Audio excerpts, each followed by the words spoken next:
Os invito a la lectura del primer libro de Reyes, capítulo 19,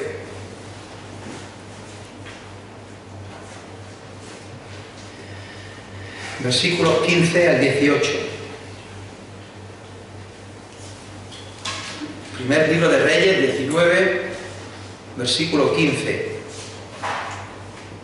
Y le dijo Jehová: ve, vuélvete por tu camino, por el desierto de Damasco, y llegarás y ungirás a Hazael por rey de Siria, a Jehú, hijo de Nimsi, ungirás por rey sobre Israel, y a Eliseo, hijo de Safat, de Abel-Mehola, ungirás para que sea profeta en tu lugar. Y el que escapare de la espada de Hazael, Jehú lo matará. Y el que escapare de la espada de Jehú, Eliseo lo matará. Y yo haré que queden en Israel 7000 cuyas rodillas no se doblaron ante Baal y cuyas bocas no lo besaron. Y vamos a ver hoy este último versículo, este versículo 18, y yo haré que queden en Israel 7000 cuyas rodillas no se doblaron ante Baal y cuyas bocas no lo besaron. Nos preguntábamos el otro día, hace unas semanas, que por estos 7000, que ¿dónde habían estado hasta ahora? ¿Por qué no habían aparecido antes? Aunque fuera alguno. ¿Y por qué tuvieron que dar lugar a que el profeta tuviera que decir con razón: yo solo he quedado? La respuesta puede ser más o menos simple. Podría ser, por un lado, no aparecieron porque no estaban todavía, o bien porque aunque estaban, es como si no estuvieran. Es decir, lo hacían de manera escondida, aún no había aparecido. Pero el caso es que Elías, en varias ocasiones, que ya hemos visto en estos capítulos anteriores, dice que él estaba solo. Lo dice en primer lugar en el capítulo 18, versículo 22, allá en el Monte Carmelo. Dice: Elías volvió a decir al pueblo: solo yo he quedado profeta de Jehová. Más de los profetas de Baal hay 450 hombres. Y luego lo dice dos veces más en el monte Horeb, y en este caso se lo dice a Dios en el capítulo 19, versículo 10, y en el versículo 14, cuando Dios le pregunta: ¿qué haces aquí, Elías? Y él, cuando responde: he sentido un vivo celo por Jehová de los ejércitos, porque han derribado tus altares, han matado a espada a tus profetas, y solo yo he quedado, y me buscan para quitarme la vida. Elías se identifica como el único que es fiel a Dios, el único que no se ha vuelto a Baal, y encima lo están buscando para matarlo, para acabar con su vida, lo que le llevó a tener miedo y a huir de la amenaza de Jezabel. Y ya sabéis que al final acabó debajo de aquel enebro en mitad del desierto pidiendo la muerte. Vimos también que estas palabras que decía Elías no son prepotentes, no son palabras orgullosas. Él estaba diciendo la verdad. No había nadie más que hubiera dado la cara. Él estaba totalmente solo. Cierto que también leímos, si me queréis acompañar, en el capítulo 18, mirad el versículo 4.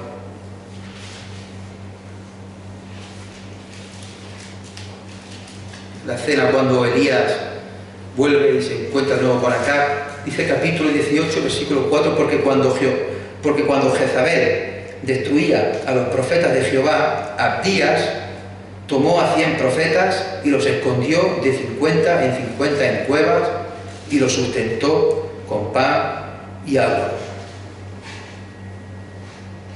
Y aquí tenemos a 100 de estos más que posibles 7000.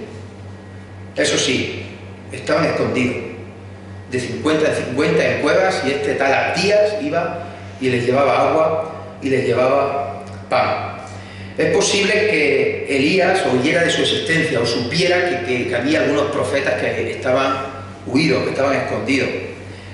Es posible que también conociera Elías el caso de otro profeta, de Micaías, que fue encarcelado por Acab por profetizarle cosas duras. Mirad el capítulo 22, versículo 8. capítulo 22, versículo 8. El rey de Israel respondió a Josafat: aún hay un varón por el cual podríamos consultar a Jehová, Micaías, hijo de Imla, mas yo le aborrezco. Está hablando el rey acá. Mas yo le aborrezco porque nunca me profetiza bien, sino solamente mal. No le gustaba lo que le profetizaba Micaías. Pero nos está demostrando estas cosas, estos versículos que estamos leyendo, es que Elías pues no estaba solo. Había un remanente escondido, un remanente ausente, un remanente que aún no había aparecido, por el motivo que fuera. Hermanos, no es por el motivo que fuera. No es que no hubieran aparecido por casualidad. No hubieran aparecido porque Dios los tenía escondidos por gracia.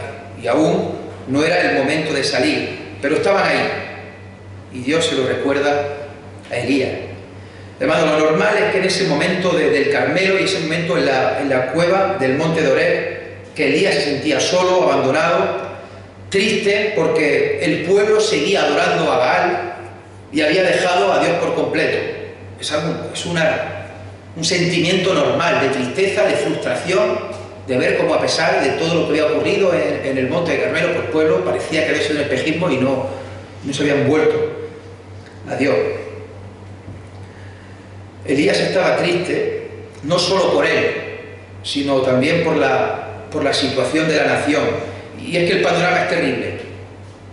El pueblo de Israel, el pueblo escogido por Dios, adorando a Baal, besando sus pies, sus imágenes, adorando imágenes. Adorar al dios Baal en aquella época supuestamente garantizaba, mejor así, pues me estoy también ya sintiendo raro con el micrófono, adorar a Baal en aquella época supuestamente garantizaba éxito y prosperidad, y se decía que el que besaba los pies del dios Baal buscaba que ese dios le diera algo material, le diera alguna posesión material, le diera prosperidad, le diera riqueza. Estar triste y preocupado por su país, por su nación. Y así estaba Elías. Y esto me hacía pensar en estos días en estar también triste o estar preocupado, o por lo menos pensar un poco por mi país, por nuestro país, por España. Y esto también debe hacernos pensar y recapacitar, orar por nuestro país, por los gobernantes, por la población. No me refiero a la situación económica, que es mala, no me refiero a la pandemia, que está mal, tampoco me estoy refiriendo al caso del volcán de La Palma. Pretendo ir más allá y orar por la situación espiritual de nuestro país, de tanta gente que no quiere saber nada de Dios, que además muestran burla e incluso hostilidad hacia los temas religiosos, que algunos de nuestros valores la sociedad los ve bien, pero otros son una barbaridad para ellos, y los pueden calificar de muchas cosas indeseables si decimos las cosas que decimos. Pero hermanos, es lo que hay. Y ya estamos diciendo estas últimas semanas que no nos vamos a suavizar ni vamos a relativizar nuestro mensaje. Y esta sensación que tenía el profeta de estar solo, de estar abandonado, de sentirse el único, nos puede ocurrir a veces en esta sociedad en la cual estamos, en la cual, como digo, todo lo que tiene que ver con Dios se deja a un lado. Hoy día en la sociedad imperan unos valores en los cuales Dios no entra. Incluso parece que nuestros valores o algunos de nuestros valores tampoco encajan, no encajan. Y muchos de nuestros jóvenes, sobre todo, pues pueden sentirse solos en el instituto, en la universidad, y más aún si luego a lo mejor en la iglesia en la que se reúnen pues no hay más jóvenes de su edad.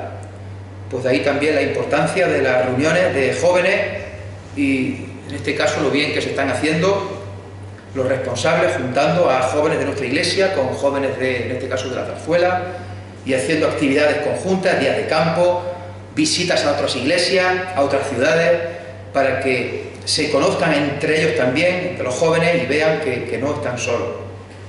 Hay hermanos que sí están solos, de creyentes, en pueblos pequeños, y también la sensación de soledad y de abandono pues también les puede venir a estas personas. Incluso puntos de testimonio abiertos en pueblecitos en los cuales se reúnen prácticamente la familia y la iglesia está en su casa y son ellos los únicos que se reúnen ese domingo. Nosotros, al estar en una ciudad grande, relativamente grande, una ciudad con fuerte tradición evangélica, sobre todo por la llegada, ya sabéis, por la llegada hace muchos años de los ingenieros ingleses a las minas de aquí, pues quizá la sensación de soledad no es tan grande, y Linares es una ciudad con muchos puntos de testimonio, pero sí nos puede dar quizá la sensación de, aunque no estemos solos, sí estamos en clara desventaja, si me permitís la expresión, y puede venir a veces cierta sensación de frustración. De todas formas, en la época de Elías la situación era mucho peor. Allí mataban a todos los profetas, allí mataban el que adorara a Dios, por orden de Jezabel. No solamente mataban al que adoraba a Dios, sino que mataban a toda su familia. Estaban terminantemente prohibidos cualquier tipo de copia de la ley de Dios. Todas habían sido eliminadas, todas habían sido quemadas. Y si pillaban a alguien adorando a Dios, lo mataban a él y a su familia. O sea, la situación era peor que la que hay ahora. Y había que adorar obligatoriamente a Baal. Y hermanos, es fácil ahora desde nuestra, si me permitís, desde nuestra comodidad, desde nuestro culto tan bien acondicionado, nuestro local, con nuestra calefacción, nuestra situación, por criticar lo que hizo Israel. Pero habría que ver qué hubiésemos hecho nosotros, dada la situación, ante la amenaza no ya de quitarnos la vida a uno mismo, que puede decir, bueno, que me quiten la vida me da igual. Está hablando de que te quiten la vida a tus hijos, a tu mujer, a tu familia, por adorar a Dios. Al menos ahora aquí en España, gracias a Dios, pues no hay persecución, pero en otros sitios y en otras épocas, aquí en España, años atrás, sí ha habido cierta persecución, cárcel, y en otros sitios hermanos que están siendo asesinados, perseguidos por predicar y el Evangelio.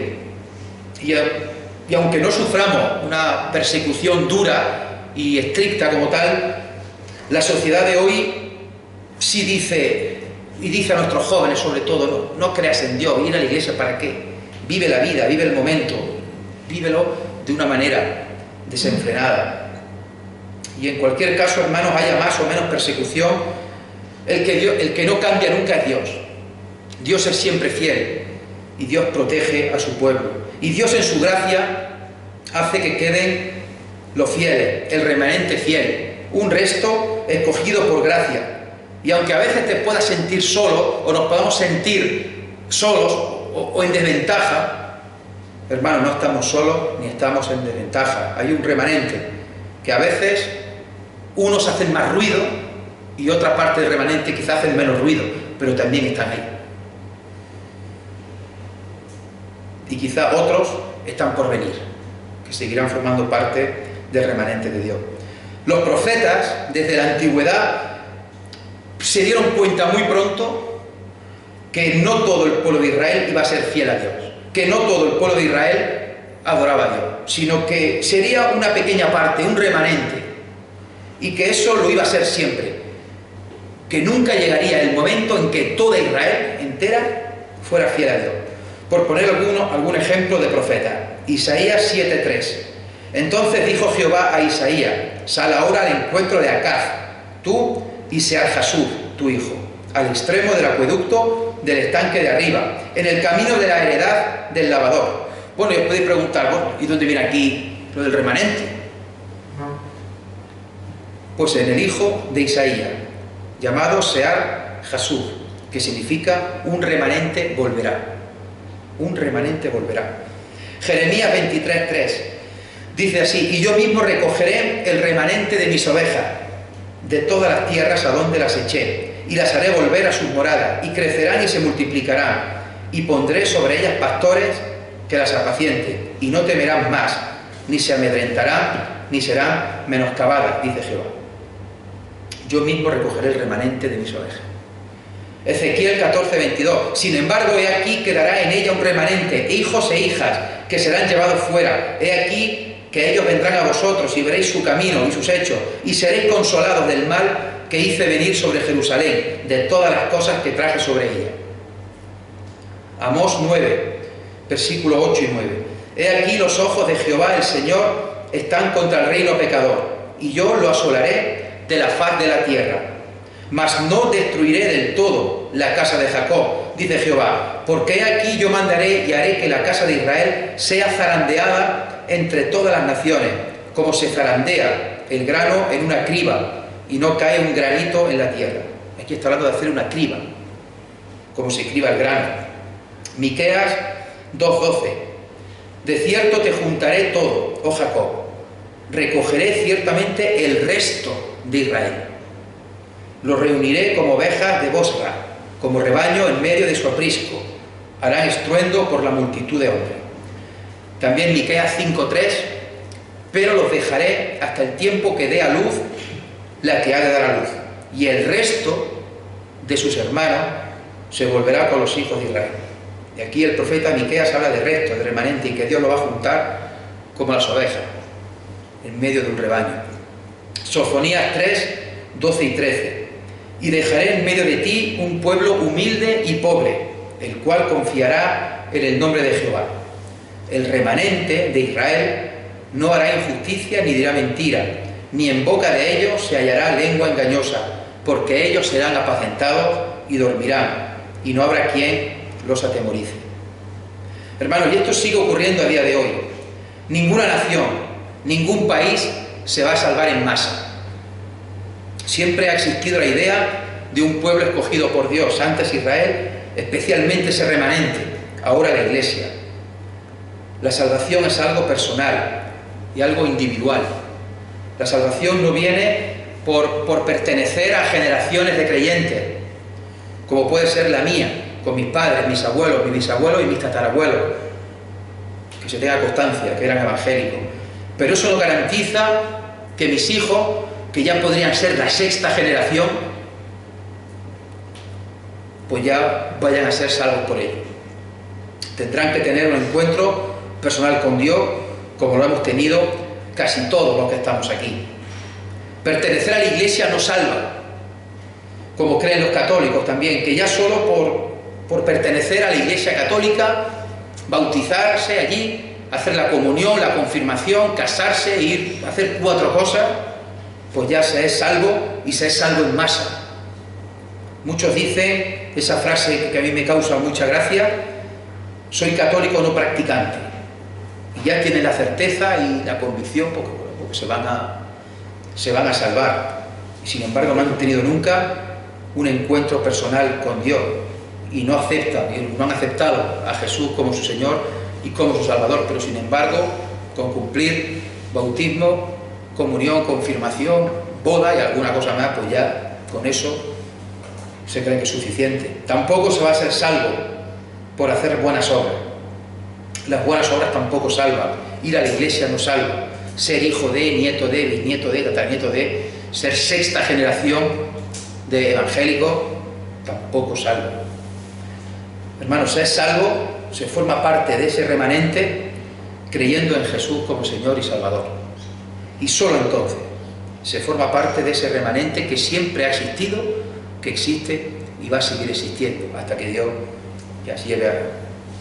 nos lleve delante de su presencia.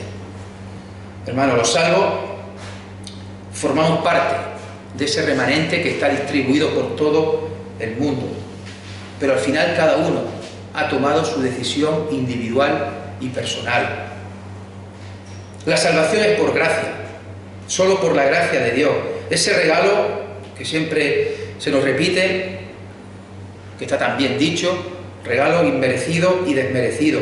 Somos salvos por su soberanía. Estos 7000 que no doblaron su rodilla a Baal fueron lo que fueron por la gracia de Dios. Elías era lo que era por la gracia de Dios. Y ya vimos que cuando se apartó la mirada de Dios, lo que le ocurrió, que acabó huyendo, allá perdido por el desierto, debajo de un enebro, y deseando, pidiéndole a Dios que le quitara la vida. Nosotros los que estamos aquí no somos nada sin la gracia de Dios. Y si somos el remanente, lo somos por gracia y porque Dios quiere que lo seamos. No es mérito nuestro, no es mérito tuyo ni mérito mío que hoy estemos aquí y que tengamos la certeza de pertenecer al pueblo de Dios y tengamos la certeza de la vida eterna. Todo es por gracia. Dice este versículo que hemos leído, lo volvemos a repetir. Este versículo 18 del capítulo 19: yo haré que queden en Israel 7000, cuyas rodillas no se doblaron ante Baal y cuyas bocas no lo besaron. Yo haré que quede. Yo haré que quede. Para asegurarnos que es por gracia y no por mérito de estos 7000, vamos a leer el pasaje de Romanos 11, que ya también se leyó el jueves pasado, cuando se estaba estudiando el profeta Habacuc. Romanos 11, vamos a leer los primeros 7 versículos. Digo pues, está hablando el apóstol Pablo, sería interesante, no tenemos tiempo, pero sería interesante para tratar estos versículos, haber leído y haber estudiado los capítulos por lo menos 9 y 10, para ponerse en antecedente. Dice así el versículo 1: digo pues, ¿ha desechado Dios a su pueblo? En ninguna manera, porque también yo soy israelita, de la descendencia de Abraham, de la tribu de Benjamín. ¿No ha desechado Dios a su pueblo, al cual desde antes conoció? ¿O no sabéis qué dice de Elías la Escritura?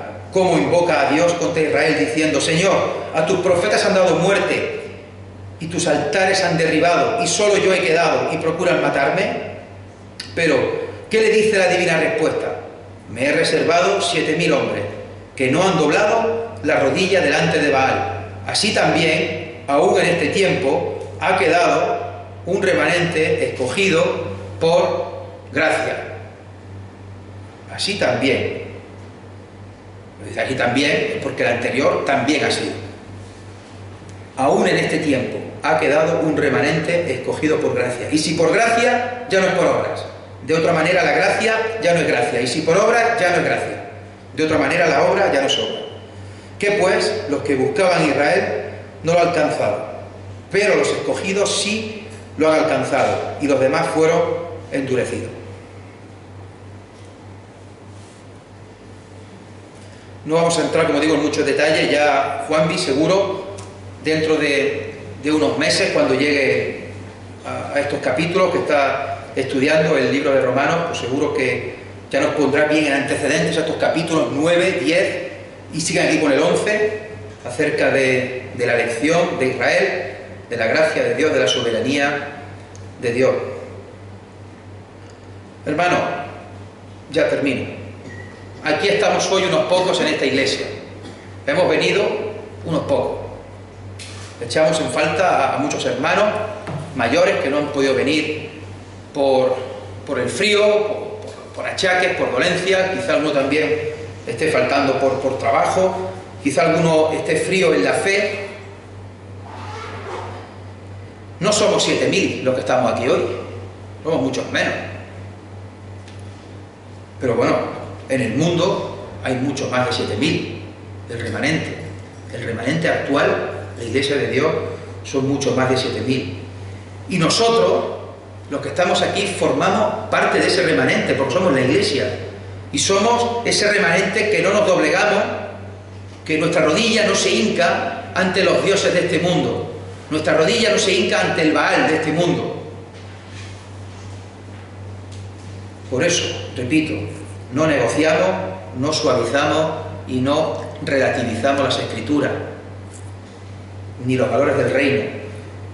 Y los que venimos hoy aquí, venimos en un día de mucho frío, pero venimos porque sentimos la necesidad, las ganas, el deseo de escuchar la palabra de Dios y a orar, porque lo necesitamos. La oración es importante y la oración es muy poderosa. Os invito a levantar vuestras oraciones delante de nuestro Dios, que a Él sea la gloria. Amén.